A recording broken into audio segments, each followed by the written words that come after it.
Update po tayo sa lagay ng panahon ngayong panakanakang pag-ulan ang nararanasan sa ilang bahagi pa rin po ng Metro Manila.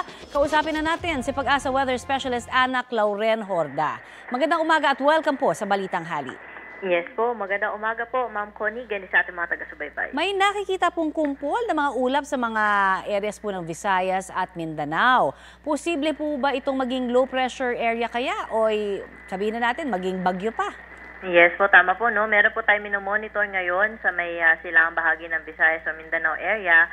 At ito pong kumpol ng kaulapan nito o cloud cluster ay posible pong maging isang LPA within the day. At yun nga po, dahil na medyo makapal yung mga kaulapan nito, kung sakaling magtuloy-tuloy po yung kanyang development after maging LPA po nito, ay di natin i-rule out yung possibility na maging isang bagyo po ito. Ano po yung inaasahang panahon doon ngayon at sa mga susunod na araw kaya?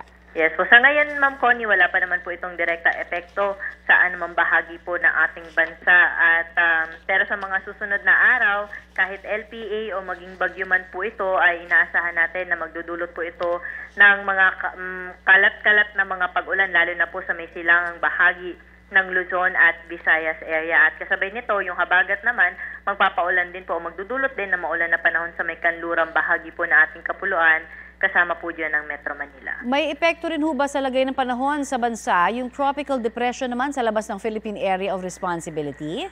Yes po, yung tropical depression sa labas ng ating area of responsibility ay wala pong direktang epekto sa anumang bahagi ng ating bansa at patuloy rin po itong lumalayo sa ating PAR, so hindi po natin naasahan na papasok ng ating PAR at posible na rin po itong matunaw within 24 hours. Good to know. At ano naman ho ang dahilan kaya nitong panakanakang pag-ulan na nararanasan sa ilang bahagi ng Metro Manila?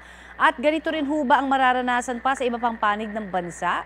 Yes po, yung mga pag-ulan po natin ngayon dito sa Metro Manila ay dala pa rin po ng habagat. Kaya kung mapapansin po natin, yung pattern po ng mga pag-ulan natin ay sa hapon or gabi, yung pauwi po tayo na ating mga tahanan. At magkakaroon po yan ng saglitang break, then sa madaling araw ay posible po ulit yung mga pag-ulan. So ganyan po yung pattern ng mga pag-ulan natin kapag nasa habagat po tayo. Pero sa ibang parte po na ating bansa, lalo na sa may western section ng Visayas, sa may Palawan, pati na rin po sa may Mindoro, at pati na rin po sa may Zamboanga Peninsula, Northern Mindanao, Caraga at Davao Region, ay may mga pag-ulan din po tayong naasahan dyan. Halos cloudy na po ang panahon maghapon, may mga kalat-kalat na mga pag-ulan, dala nga rin po nitong habagat. At habang papalapit itong cloud cluster na magiging LPA, naasahan po natin na madadagdagan pa po yung mga areas na makakaranas po ng maulap na kalangitan na may mga pag-ulan sa mga susunod na araw. Marami pong salamat sa inyong update na yan. Yan po naman si Pag-asa Weather Specialist Ana Clauren Horda.